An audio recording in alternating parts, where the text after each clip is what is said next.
ತೀರ್ಥಹಳ್ಳಿಯಿಂದ good morning. ತೀರ್ಥಹಳ್ಳಿಯಿಂದ. So ನಮ್ಮ ಟ್ರಿಪ್ಪಿನ 3rd day start ಮಾಡ್ತಾ ಇದ್ದೀವಿ. ಇವಾಗ ಹೋಟೆಲಿಂದ ಹೊರಟಿದ್ದೀವಿ. ಇವಾಗ ಹೋಗ್ಬಿಟ್ಟು ಬ್ರೇಕ್ಫಾಸ್ಟ್ ಮಾಡಿಕೊಂಡು, ಬಿಕಾಸ್ ಅಲ್ಲಿ ಆಪ್ಷನ್ಸ್ ಅಷ್ಟೊಂದು ಇರಲಿಲ್ಲ ಅನ್ನೋ ಕಾರಣಕ್ಕೆ ಟೌನ್ ಒಳಗೆ ಹೋಗ್ತಾ ಇದ್ದೀವಿ. ನೋಡ್ಬೇಕು ಇವಾಗ ಯಾವ ಹೋಟೆಲ್ ಫಸ್ಟಿಗೆ ಸಿಕ್ಕುತ್ತೆ ಅದಕ್ಕೆ ಹೋಗ್ಬಿಟ್ಟು ಬ್ರೇಕ್ಫಾಸ್ಟ್ ಮಾಡಿಕೊಂಡು ನಮ್ಮ ಇವತ್ತಿನ ಟ್ರಿಪ್ನ ಸ್ಟಾರ್ಟ್ ಮಾಡ್ತೀವಿ. ಸೂಪರ್. ನಮಗೆ ಅಂತಲೇ ಒಂದೇ ಒಂದು ಜಾಗ ಖಾಲಿ ಇದೆ. ಸೊ ಫುಲ್ ರಶ್ ಇರೋದ್ರಿಂದ ವೆಯ್ಟಿಂಗ್. ಹೋಟೆಲ್ ಮಯೂರ ಅಂತ ಬಂದಿದ್ದೀವಿ. ಇಲ್ಲಿ ಸಹ ಫುಲ್ ರಶ್ ಇದೆ. ಶ್ವೇತಾ ಏನು ಆರ್ಡರ್ ಮಾಡಿದೆ? ಮಸಾಲೆ ದೋಸೆ ಆರ್ಡರ್ ಮಾಡಿದ್ದೆ. ಅದು ಬಿಟ್ಬಿಟ್ಟು ಬೇರೆ ಎಲ್ಲ ಬಂದು ಎಲ್ಲ ತಿಂದ್ವಿ. ಸೊ ಮಯೂರ ಹೋಟ್ಲಲ್ಲಿ ತಿಂಡಿ ತಿಂದ್ಕೊಂಡು ಇವಾಗ ನಗರದ ಕಡೆ ಹೊರಟಿದ್ದೀವಿ. ನಗರ ಫೋರ್ಟಿಗೆ ಹೋಗ್ತಾ ಇದ್ದೀವಿ. ಸೊ ಇಲ್ಲಿಂದ ಒಂದು 37 ಕಿಲೋಮೀಟರ್ಸ್ ಆಗುತ್ತೆ.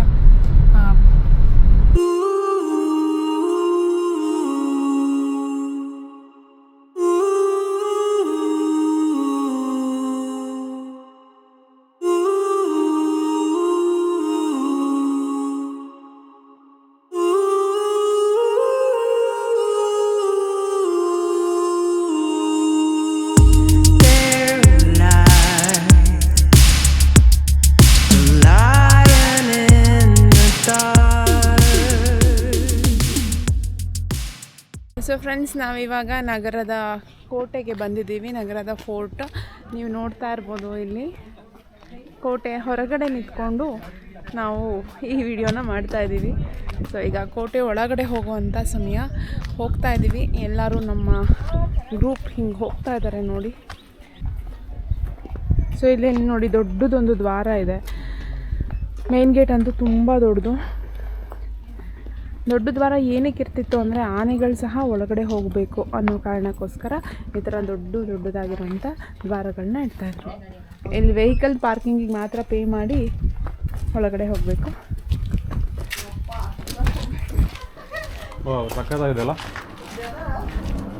ಆ್ಯಕ್ಚುಲಿ ಇದು 1640 ಕನ್ಸ್ಟ್ರಕ್ಟ್ ಆಗಿರೋದು. ಆದರೆ ವೀರಭದ್ರ ನಾಯಕ ಅಂತ ಯಾರೊಬ್ಬರು ಇದ್ರು ನಾಯಕರು, ಅವ್ರ ಕಾಲದಲ್ಲಿ ಕೆಳದಿ ಏನು ಡೈನಸ್ಟ್ರಿನ ಅವರು ಸೋಲ್ತಾರೆ. ಯಾರಿಗೆ ಅಂದರೆ ಬಿಜಾಪುರದ ಸುಲ್ತಾನ್ರಿಗೆ ಸೋಲ್ತಾರೆ. ಆಗ ಸೋತಾಗ ಅವ್ರದ್ದು ಕ್ಯಾಪಿಟಲ್ನ ತೊಗೊಂಬಂದು ಇಲ್ಲಿ ನಗರದಲ್ಲಿ ಮಾಡೋದು. ಆವಾಗ ಈ ನಗರ ಫೋರ್ಟ್ ಮಾಡಿಕೊಂಡು ಇದನ್ನೇ ಕ್ಯಾಪಿಟಲ್ ಆಗಿ ಮಾಡ್ಕೋತಾರೆ ಕೆಳದಿಯವರು. ಸೊ ವೀರಭದ್ರ ನಾಯಕ ಕಟ್ತಾರೆ. ಬಟ್ ತುಂಬ ಏನು ಪೀಕಿಗೆ ತೊಗೊಂಡೋಗಲ್ಲ ಅವ್ರ ಡೈನಸ್ಟಿನ. ಅವ್ರ ಮಗ ಏನು ಶಿವಪ್ಪ ನಾಯಕ ಅಂತಿದಾರಲ್ಲ, ಅವರ ಆಡಳಿತದಲ್ಲಿ ಇದನ್ನು ಅವರು ತುಂಬ ಪೀಕಿಗೆ ತಗೊಂಡು ಹೋಗೋದು. ಸೊ ಅದಕ್ಕೇ ಇದು ಫೇಮಸ್ ಆಗಿರೋದೇ ಶಿವಪ್ಪ ನಾಯಕ ಅವರ ಕೋಟೆ ಅಂತ, ಅಥವಾ ನಗರ ಕೋಟೆ ಫೇಮಸ್ ಆಗಿರೋದೇ ಶಿವಪ್ಪ ನಾಯಕರ ಕೋಟೆ ಅಂತ. ಸೊ ಇದು ಮೈನ್ ಎಂಟ್ರೆನ್ಸ್. ಇದನ್ನ ಇಟ್ಕೊ ಹಂಗೆ ಹತ್ತು. ತಡಿ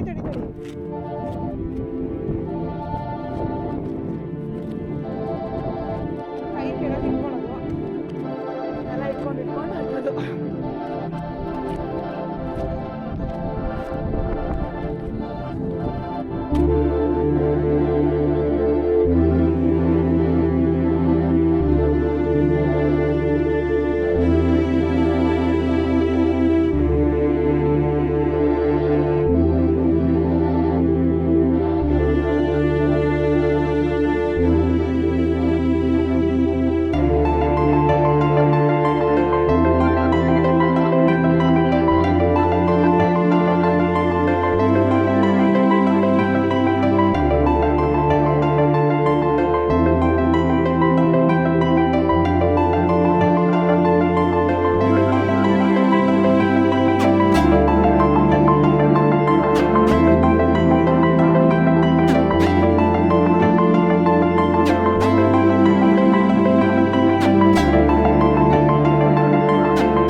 ಬಂದು ಇಲ್ಲಿ ಈ ಪ್ಲೇಸ್ನ ಏನು ನಗರ ಫೋರ್ಟ್ ಇದೆಯಲ್ಲ ಅದನ್ನು ರೀನೇಮ್ ಮಾಡಿಕೊಂಡು ಹೈದರಾನಗರ್ ಅಂತ ಮಾಡಿದ್ರಂತೆ.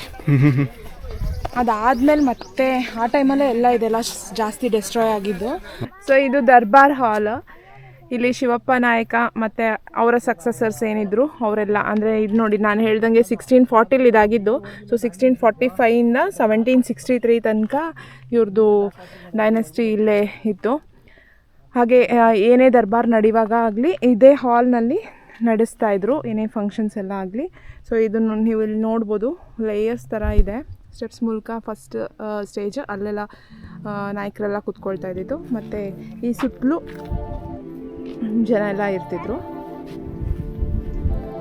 ಕೋಟೆಯಿಂದ ಇವಾಗ ಹೊರಗಡೆ ಹೊರಟು ದೇವಗಂಗೆ ಅನ್ನೋ ಒಂದು ಪ್ಲೇಸ್ ಇದೆ ಅಂತ, ಇಲ್ಲಿಂದ 3 ಕಿಲೋಮೀಟರ್ಸ್ ಆಗುತ್ತೆ. ಆ ಪ್ಲೇಸ್ಗೆ ಹೋಗೋಣ ಅಂತ ಈಗ ಪ್ಲ್ಯಾನ್ ಮಾಡ್ಕೊಂಡು ಹೊರಟಿದ್ದೀವಿ. ಸೊ ಎನ್ವೇಸ್ ಇದು ರ್ಯಾಂಡಮ್ ಪ್ಲ್ಯಾನ್, ಏನು ಪ್ಲ್ಯಾನ್ ಆಗಿರಲಿಲ್ಲ. ಸೊ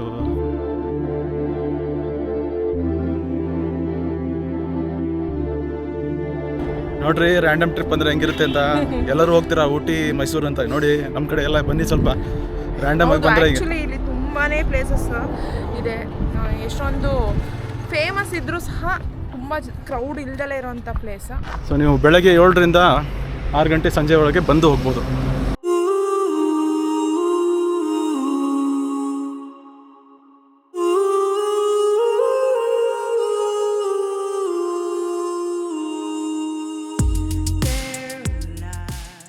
ಸೊ ಇವಾಗ ದೇವಗಂಗೆ ದೇವಸ್ಥಾನಕ್ಕೆ ಬಂದಿದ್ದೀವಿ. ಸೊ ಇದು ಒಂಥರ ಇನ್ಸ್ಟಾಗ್ರಾಮ್ ಫೇಮಸ್ ಆಗಿದ್ದು. ಸೊ ಇವಾಗ ತುಂಬ ಜನ ಬಂದಿಲ್ಲಿ ರೀಲ್ಸ್ ಎಲ್ಲ ಮಾಡ್ತಾರೆ. ಸೊ ನಾವು ಅದಕ್ಕೆ ಇಲ್ಲೇ ಆನ್ ದ ವೇ ಪಾಸ್ ಆಗ್ತಾ ಇದ್ವಿ ಅಂತ ನೋಡ್ಕೊಂಡು ಬಂದಿದ್ವಿ. ಇದು ನಗರ ಫೋರ್ಟ್ ಏನಿದೆ, ನಗರ ಫೋರ್ಟಿಂದ ಒಂದು 5 ಕಿಲೋಮೀಟರ್ಸ್ ದೂರದಲ್ಲಿರುವಂಥ ಒಂದು ಕೊಳ. ಇದಕ್ಕೆ ದೇವಗಂಗೆ ಕೊಳ ಅಂತಾರೆ, ನಗರದ ದೇವಗಂಗೆ ಕೊಳ ಅಂತಲೇ ಫೇಮಸ್ಸು. ಅದರಲ್ಲೂ ಮಳೆಗಾಲ ಎಲ್ಲ ಇದ್ದಾಗ ತುಂಬ ಚೆನ್ನಾಗಿ ನೀರು ತುಂಬಿಕೊಂಡಿರುತ್ತಲ್ಲ, ಆ ಟೈಮಲ್ಲಿ ತುಂಬ ಜನ ಬಂದು ವೀಕ್ಷಣೆ ಮಾಡ್ತಾರಂತೆ. ಆಮೇಲೆ ಇಲ್ಲೇ ಒಂದೇ ಜಾಗದಲ್ಲಿ 7 ಕೊಳಗಳಿದೆ. ಆ 7 ಕೊಳಗಳಲ್ಲಿ 2 ಕೊಳಗಳ ಬೇಸು ತುಂಬ ಫೇಮಸ್ ಅಂತೆ. ಅಂದರೆ ಒಂದು ಸ್ಟಾರ್ ಆಕಾರದಲ್ಲಿದೆಯಂತೆ, ಇನ್ನೊಂದು ಇದು ಕಮಲದ ಆಕಾರದಲ್ಲಿದೆಯಂತೆ, ಅದೇ ಫೇಮಸ್ಸು. ಸೊ ಈ ಪ್ಲೇಸ್ನಲ್ಲಿ ಡ್ರೋನ್ ಶಾಟ್ಸ್ನ ತೆಗೆದಲೇ ಇದ್ದರೆ ಆಗುತ್ತಾ? ಡೆಫಿನೆಟ್ಲಿ ನಿಮಗೋಸ್ಕರ ಈ ಡ್ರೋನ್ ಶಾಟ್ಸ್ ಇಲ್ಲಿದೆ ನೋಡಿ. ಇನ್ 3, 2, 1.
ಹೌದಾ, ತಗೋತಿದ್ದೀರಾ? ಎಲ್ಲಿ ಸಿಗುತ್ತೆ ನಿಮಗೆ?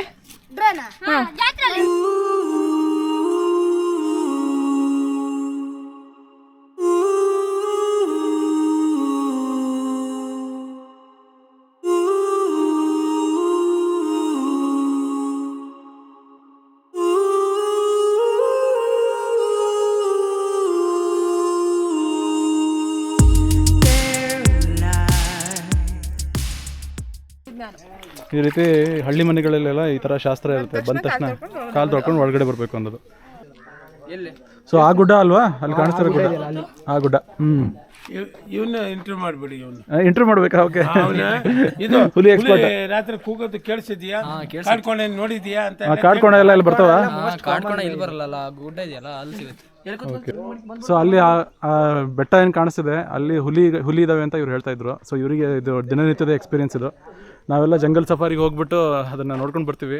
ಬಟ್ ನಾವು ಅದಕ್ಕೆ ಪೇ ಕೂಡ ಮಾಡ್ತೀವಿ. ಬಟ್ ಇವರಿಗೆಲ್ಲ ಈ ನೇಚರ್ನಲ್ಲಿ ಅವ್ರಿಗೆ ಫ್ರೀಯಾಗಿ ಸಿಗುವಂಥ ಒಂದು ಫೆಸಿಲಿಟಿ ಅಂತ ಹೇಳ್ಬೋದು. So hornbill feather, great hornbill ಸಿಕ್ತಲ್ಲ ಫೈನಲಿ ಜಗನ್. ಹೆಂಗೆ ಹುಡುಕಿದ್ದೆ ಅದನ್ನ? ಇವ್ರ ಜೊತೆ ಹೋಗಿದ್ದಕ್ಕ? ಸೂಪರ್. ಭಾಳ ವರ್ಷದಿಂದ ಹುಡುಕ್ತಾ ಇದ್ದ, ಬಟ್ ಸಿಕ್ತು ಫೈನಲಿ.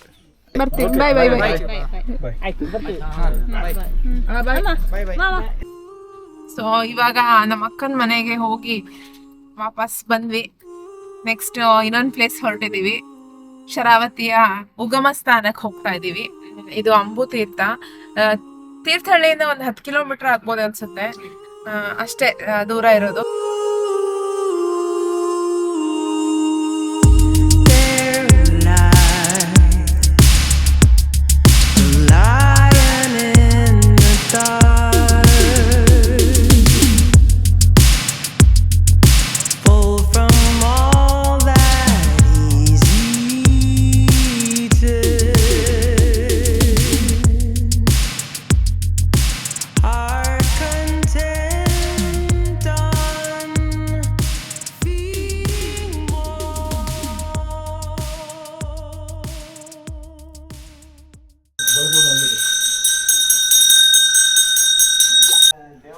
ಸೊ ಶ್ವೇತಾ, ಇದ್ರ ಬಗ್ಗೆ ತಿಳಿಸ್ಕೊಡ್ತೀಯಾ ಏನಿದ್ದು ಮಹಿಮೆ ಅಂತ?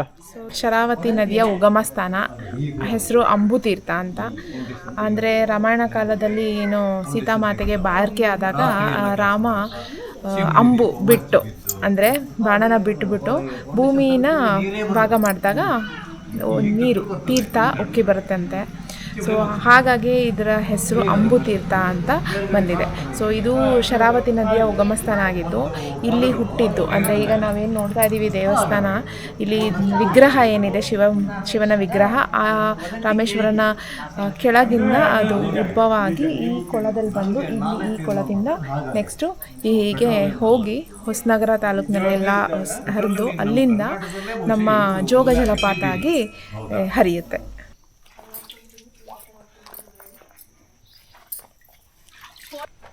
ಜೋಗ್ ಫಾಲ್ಸ್ ಎಷ್ಟೊಂದು ಸುಂದರವಾಗಿದೆ ಅಂತ ನಾವು ಅಂದ್ಕೊಳ್ತೀವಿ. ಬಟ್ ಆ ನೀರಲ್ಲಿ ಏನು ನೀವು ಸುಂದರವಾಗಿ ಕಾಣಿಸ್ತಾ ಇದೆಯೋ ಅದಕ್ಕೆಲ್ಲ ಸ್ಟಾರ್ಟಿಂಗ್ ಮಾಡಿದ್ದೆ ನೋಡಿ.